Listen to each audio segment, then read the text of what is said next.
Hey all, David T here from Failsport Scotland, and well, this is not a review video. This is a what might happen video, I have to say.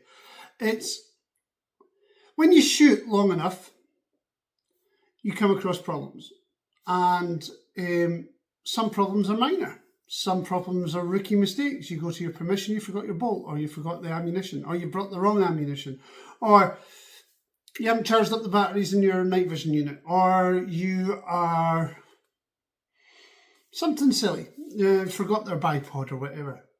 But every so often you have a problem that comes along, if you shoot enough that is, that you might find an issue. Catch this. So if you've been shooting long enough, you will find that sometimes, just sometimes, every so often, you might come across a technical issue. Especially when you are when you're out shooting. Now, some people land up on going to their permissions and they forgot their ammo, or their bolt for their rifle, or some of the other kind of rookie mistakes. Now, other people like myself, although I do extensive work on my rifles, other people like myself land up with like that. By the looks of it, the screws have come out and the rail has come off my rifle. So I'm about to take this apart. It is now 1 o'clock in the morning. I'm going to take this apart and have a look at it. Thankfully I didn't miss anything, but yeah.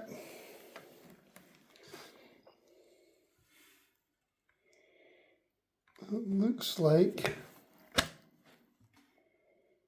the screws have broke off, I think. Oh shit. More than one screw out. I don't know what's going on here. Right, I'm going to have a look.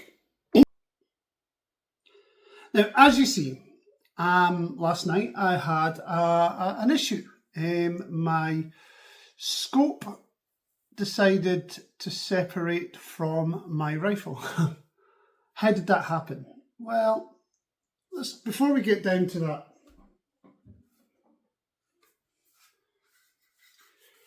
here is my Tikka 6.5 Creedmoor in it's got a scope on it. This is what most people do. This is what most people do in their life. Is they find a rifle that they want. Good old Tikka CTR, fantastic rifle. And the caliber that they want. In this case, 6.5 Creedmoor, fantastic rifle, fantastic caliber, fantastic combination.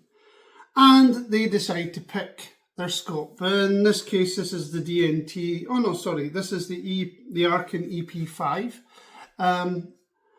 Gen 2. So that is what is on this scope. Fantastic scope, fantastic rifle, fantastic combination. Most, like this rifle, come with a rail already attached. Nobody checks the torque settings on their rail. You should. Every time you move your scope, you remove a scope or you add a scope, you should check your rail settings. That is a key point. This piece of equipment here is a key point. This is what attaches all of this to the rifle. The other problem this has is, you down there just now, these rails are attached with a tiny little screw, 4 tiny little screws. Now this is the one from the catastrophic failure last night. Now, these little screws have to deal with a heck of a lot. You may not think it, you may think because a rail is clamped to the action that all that is fine. These little screws over time they get corroded, they get worn, they're exposed to the elements, and we don't check them. 9 times out of 10, a rifle will go through its whole life without, if somebody's mounted the scope and they're not having any issues, they'll go through a whole life without being checked, without being tightened up. And that's what happened to me.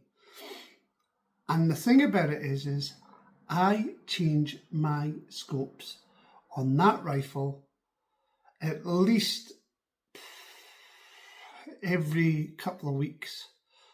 At least 3 times a month. Easy. Because I test a lot of different scopes, whether it's day scopes, night vision scopes, thermal scopes, or whatever, I'm testing. And usually a 223 is it's a cheap option for ammo, so that's one of the ones it goes on to, or it goes on to my 270. And I've had problems with the rail on the 270 before, but that's an aftermarket rail. The one on my 223 is a Tikka rail. This is it here. And it is fixed with genuine Tikka screws. That is the one I've just shown you, that one there. Now 3 of these screws shredded. And how did that happen? Well, simple as my fault. Every time you change your scope,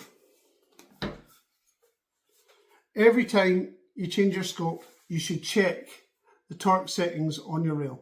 The 4 screws. How long does it take? 30 seconds. Doesn't take at all that much longer than what it would be to mount the scope. Every time you change a scope, we always fundamentally check the scope rings. We make sure that's all tight, the level in the scope. Our minds are all full of all of that, and we forget this. We forget about this rail. And that's what happened to me. I forgot about that rail. I've been testing that many scopes and that many products lately that I have ignored the rail because I'd never seen it as an issue. Where I first started noticing it was yesterday during the day. I tried to, I went to double check my 223 and the 223 was off by 3 or 4 inches. I was like, whoa, that must be a problem with the scope. Now I had the DNT Thermite 635 on there and that was fine. That's never been a problem. So I'm thinking, initially I thought it was a scope and then I decided it was a problem maybe with the mounting system. And last night I was determined, all right, I was going to go and fix all that and check it all out. But then I thought maybe it was the ammo. Maybe I had a bad load or whatever. So I made up some more ammo and decided to take it out and have another little bit of zero session. I didn't check the mount today. When I took the rifle out of the gun slip, the mount was still attached to the rail. The scope and the mount was canted to one side and off to the edge.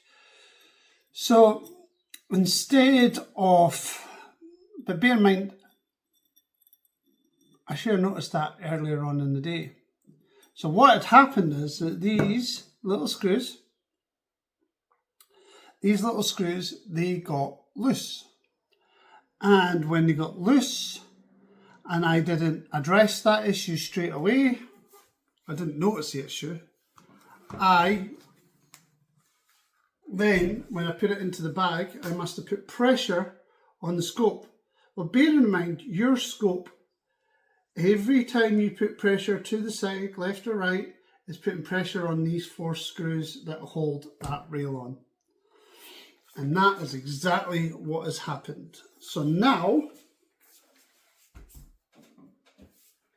I've had to, that side. Now, I have a problem where these screws are now completely stuck in there. And I don't have the equipment to take it out, so this is a gunsmith job. I am going to have to take this to Army Clouds in Tain and get Charlie to skillfully take this out and possibly have to retap these screws and then remount the reel. And that is going to cost me some money.